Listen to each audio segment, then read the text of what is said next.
There's nothing like a best friend, and it's my joy today to welcome the person who really made our homeschooling experience in so many ways.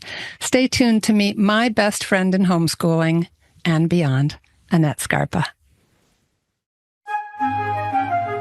Welcome to Homeschooling Saints, the podcast that helps you create the homeschool you love for the people you love. Our host is Lisa Mladinich, a Catholic life coach, TV host, best-selling author, and an instructor at Homeschool Connections. Before we get started, remember to subscribe to this podcast so you never miss an episode. And if you're watching on YouTube, click the bell to join our channel. Hello and welcome. I'm Lisa Mladinich, your host, and today I welcome my best friend in homeschooling, Annette Scarpa. Annette, we had a recorded conversation for this show a long time ago when I was first kind of starting out, and your kids were really young, and the only place where you could find some quiet to record a conversation was in your car. And so I just want to send love to you from long ago, going the extra mile to have a conversation on the air with me about activities, creating activities for kids. So thanks. Much fun. I know, and here you are again, all these years later. Yeah, just say a little bit about the season you're in life and that, how long you've been homeschooling, and just give us some of the basics, and then we'll talk about our friendship, because that's what we're really here for today. Yes, gosh, have I been homeschooling for 15 years? More than that, I think, at this point. At this point, my youngest, I have 2 adult children, and my youngest is in the middle of high school. So I can see the end. The end is near. Yeah. And that's bittersweet, of course. But I have a lot of freedom now that I did not have 10 years ago, that's for sure. But still, there's lots of challenges in homeschooling high school students, maybe more than with younger students. It's all great. I love it. Yeah. And you're always very, boundaryless, I want to say. You do a really good job. Your kids all got brought up extremely well. They've all got passions and areas of interest that they've been developing.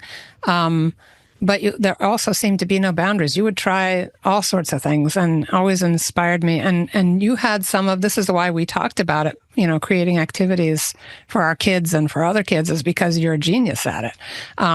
I want to just start by defining a little bit too about what I mean by my best friend in homeschooling, because I added and beyond, because our friendship has gone way beyond homeschooling.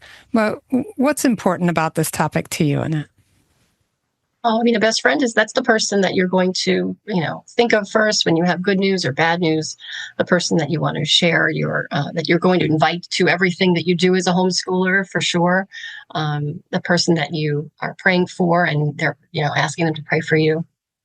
That's who I think of when I think of best friends. Yeah, it's like a go-to. It's so nice to have a go-to. And a lot of us, I think all of us probably have been through periods of our lives where we didn't have a go-to. And so I just want to say to anybody listening who doesn't have their go-to right now, ask Our Lady to help you. She is just so good at that and bringing the right people into our lives, and be patient, because it took time for our friendship to develop. Remember how we met? Yeah, I think we met and believe it or not, in a high school where we were hosting a homeschool choir. And I had my children there, and you had yours. And they, even though your daughter's a little older than mine, my oldest, she's not the kind of kid who cares about labels like age. And they all just hit it off famously. And then we did too. Yeah. Your children are like siblings to my daughter. I have one only child and you have 3. But yeah, no, you guys are like family to us. It's meant so much. And being with you influenced a lot of the way we homeschooled and a lot of our extracurriculars, things like that. And my gosh, we got to drive each other's kids around quite a bit. And because I had the 1 and you had the 3, I was often the one picking up kids to go somewhere. And then I would just shoot back and spend some time with you. But you and I and our kids always really had a lot of fun.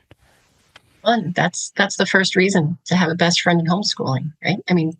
The kids, the homeschooled kids, they have, I feel like homeschooling is more efficient, and that means that our children are going to have more free time.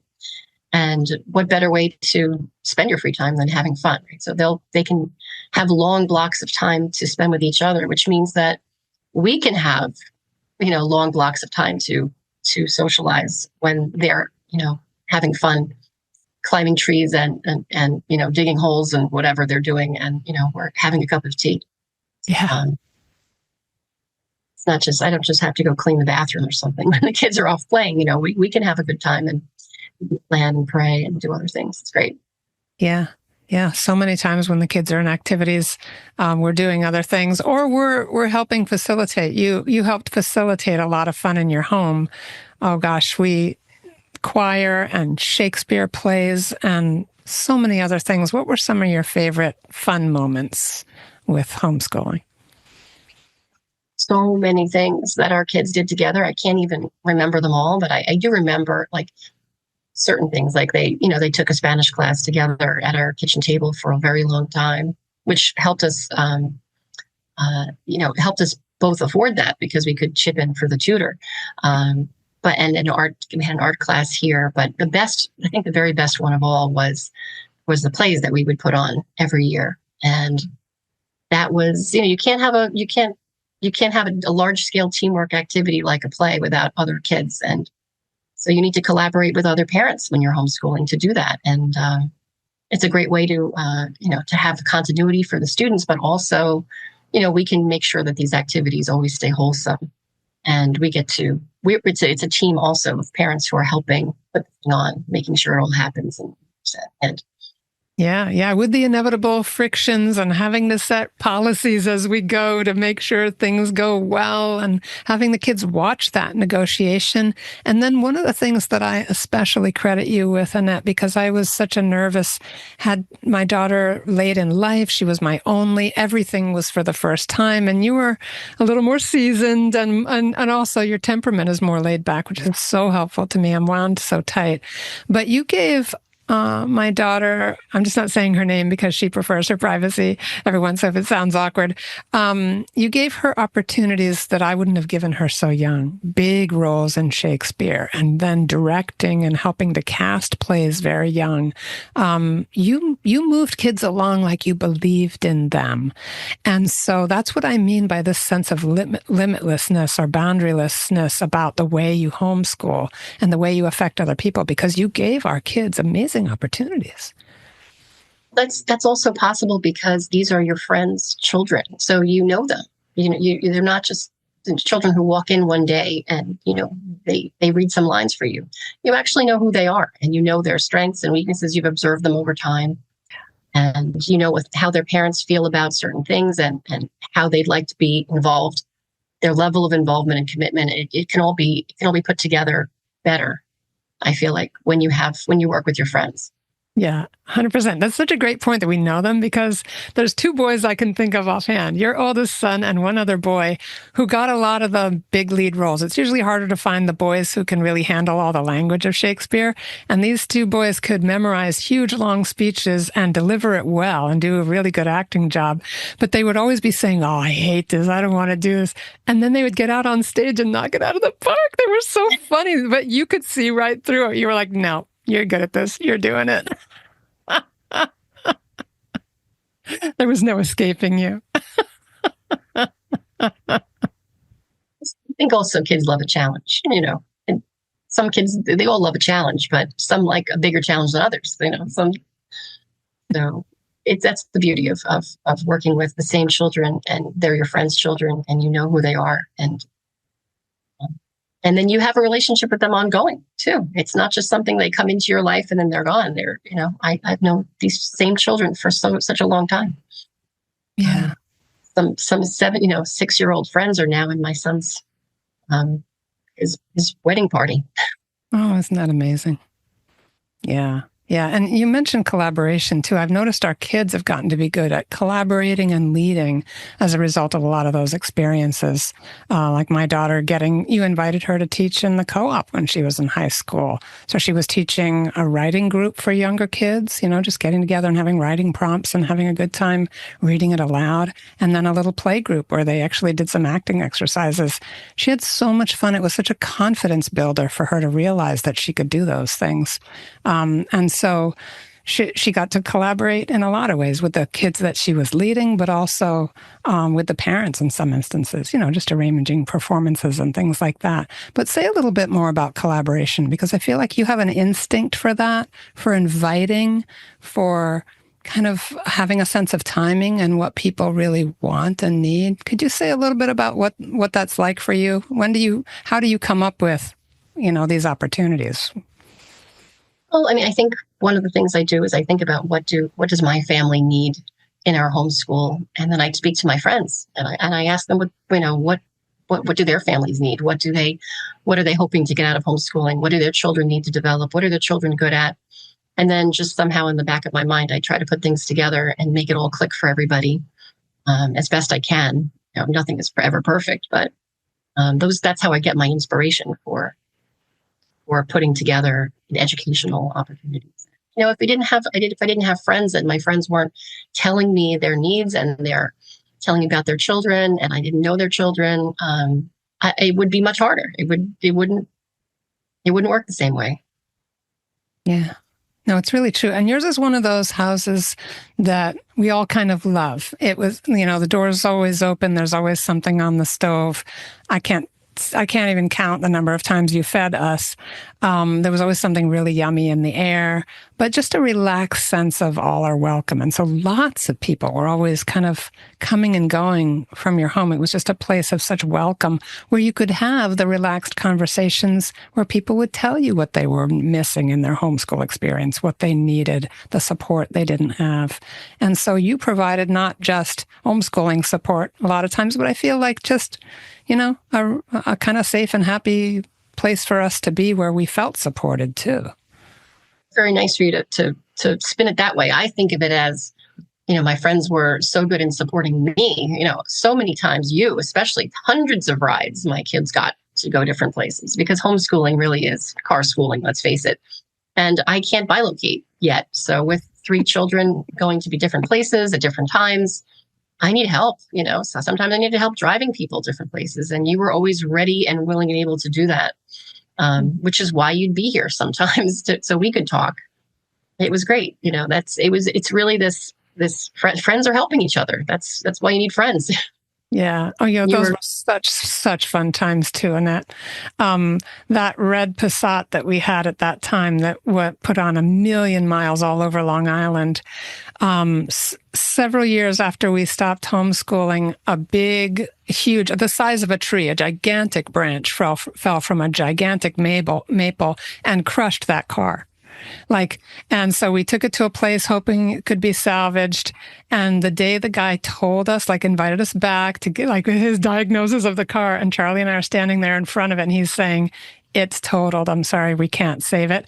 I burst into tears because I had 1,000 happy memories. Here I go. I promised I was going to not cry too much.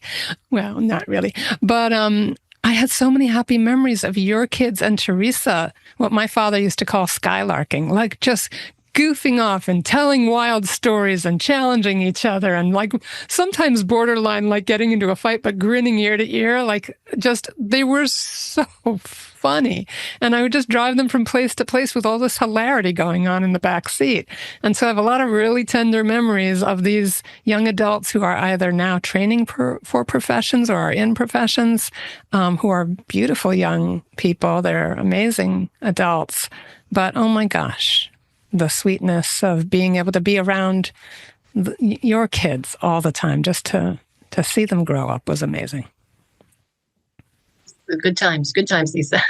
Very good times. All right, everybody, we do have to take a quick sponsor break to hear from Homeschool Connections. We will be right back in just less than a minute with Annette Scarpa. We're talking about my best friend in homeschooling. We'll be right back. Hi, I'm Walter Crawford. And I'm Maureen Whitman. We are the co-founders of homeschoolconnections.com and proud sponsors of the Homeschooling Saints podcast, which is here to help you homeschool more joyfully, more easily, and more effectively. We want to thank you for listening. And we invite you to check out our courses at homeschoolconnections.com. And now, back to our program.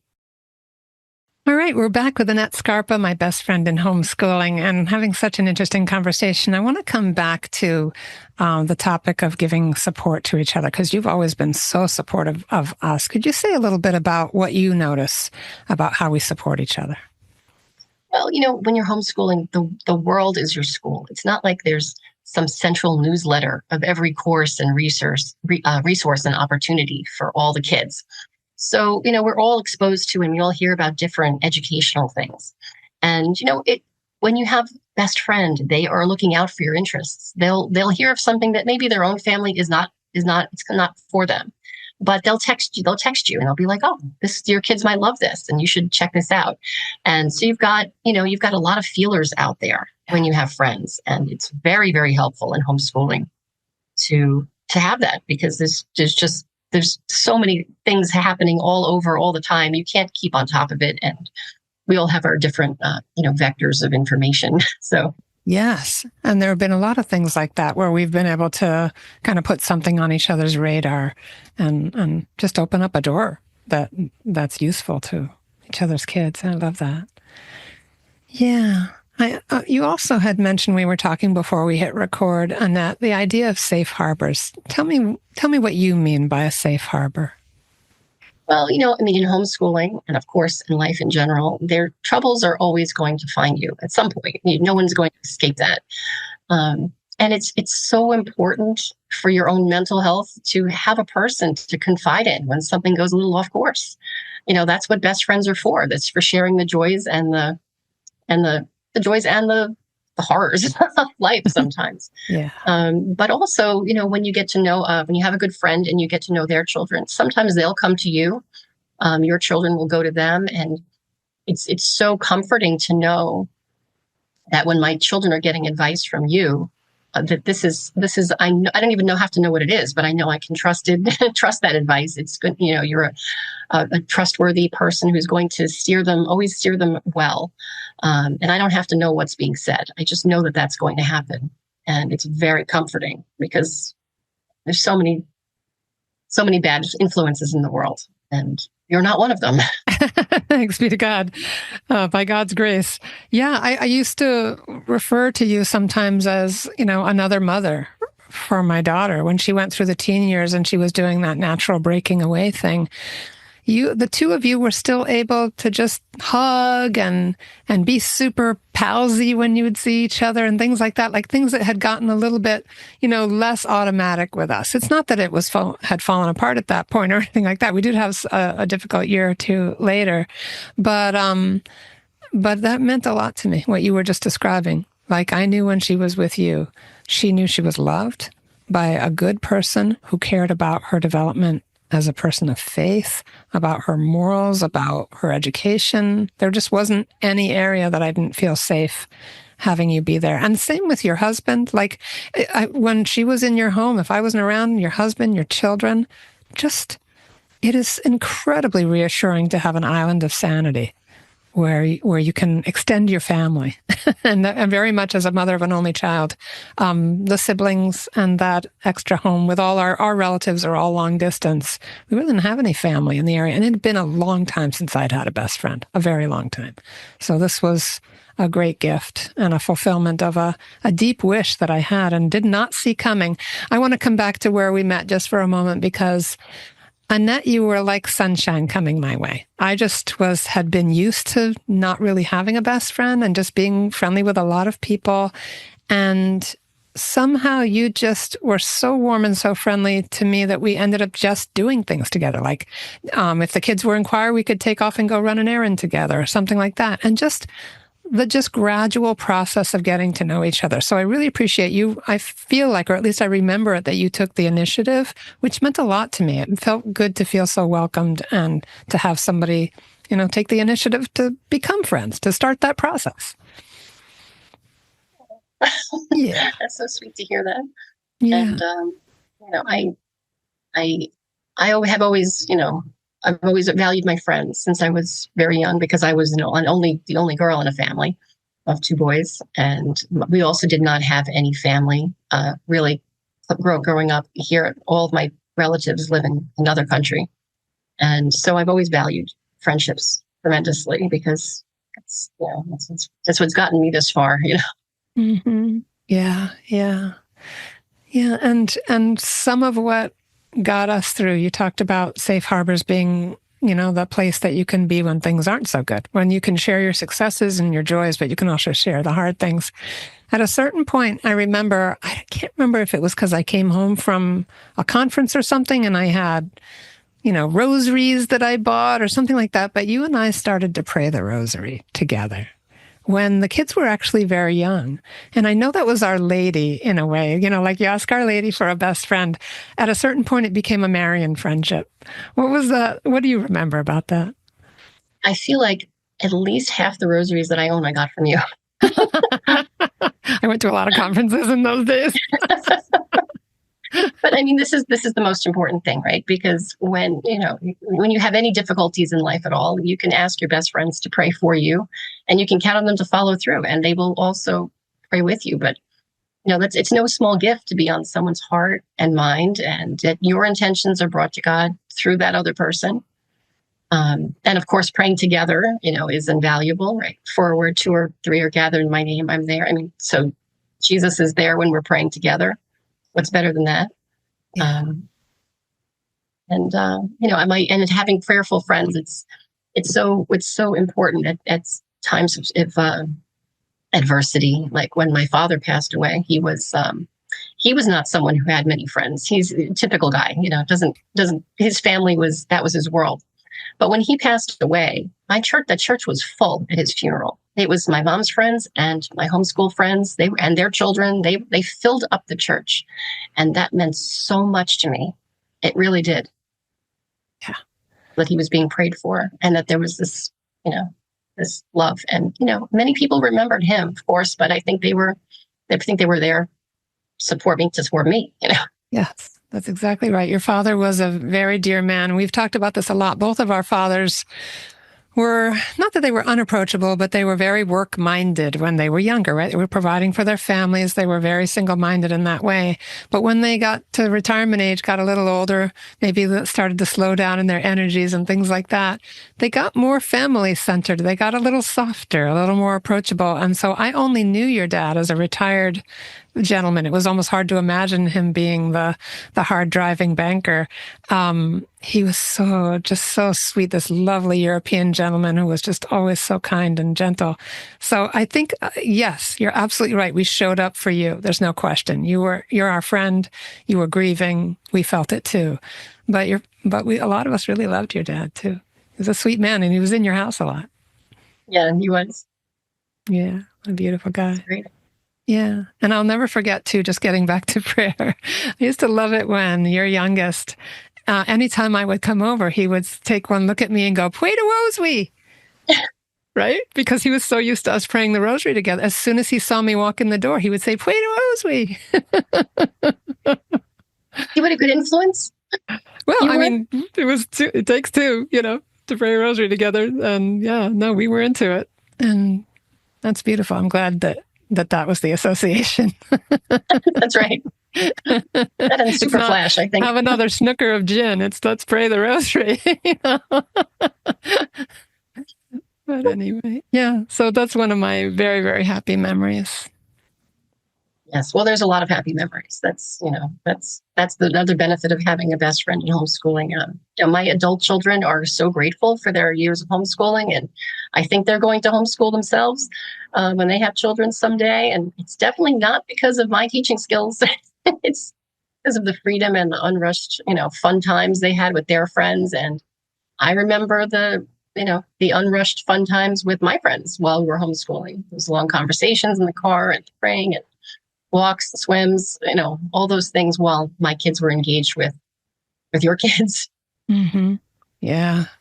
Yeah. So many good things. I remember, times when we'd be getting ready for one of our Shakespeare plays, and we'd have these amazing rehearsals. And my daughter would often come up with funny little sayings or quirky things that she would it would be like the saying of the day or whatever.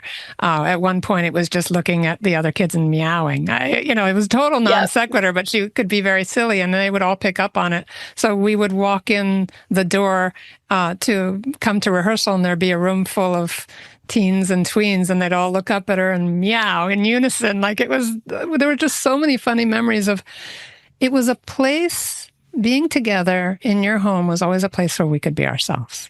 And I think that's why little things like that could happen. One of the things that you often hear veteran homeschool moms say is that their kids know a lot. They're very educated, but in a sense, they're innocent. They're not in a high-pressure school environment where everything is about being cool and be careful not to be bullied and things like that. Not that there's never any bullying in homeschooling. Of course, it happens. It's pretty rare, but they were themselves. That's so important to me. The kids running around jumping in and out of your pool or putting on a Shakespeare play or doing a science experiment.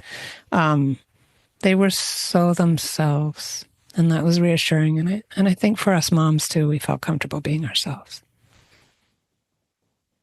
That always makes me happy to hear. And I think being yourself is cool. Yeah. What could be cooler? Right. Unique and unrepeatable. Yeah.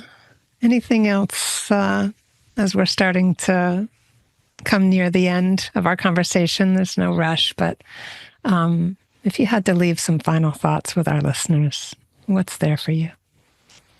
Well, you don't need many friends, but every homeschool mom needs at least one good friend, close friend, to get you through that journey, those years. They can be tough and they can be beautiful and fun, and your friends will help you go through it all. And the best thing to do is to pray that God sends good people your way. I've been so blessed by your friendship over the years, and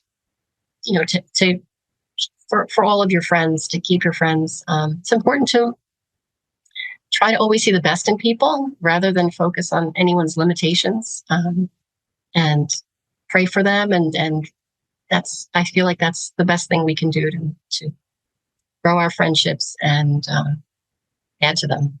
And I feel like taking that attitude prepares us to receive the gift of friendship, but also it allows us to, when we give that gift of acceptance and understanding to other people, I feel like we make room for those graces that we need for that deeper friendship to happen for us. We have to give grace. Such a great point. Well, thank you, Annette. You are, I know you don't like to think of yourself as a leader because you like to be behind the scenes a lot of times, but you have been influencing and leading for a long time. And I'm so grateful. I've said this to many, many, many people. There are so many things we wouldn't have tried or even known about, and lots of fun that we wouldn't have had without your friendship. So just want to thank you as I'm wrapping up my final season with this show with a lot of love and a lot of happy memories about that even. What a beautiful thing. Thank you for making the time today to be with me, to start to wrap up this season together.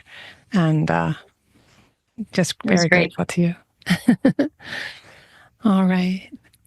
And to our listeners, thank you for being with us. Have a really sweet day in the Lord. We're praying for you. Please pray for us too. And thanks for being with us today. Bye now.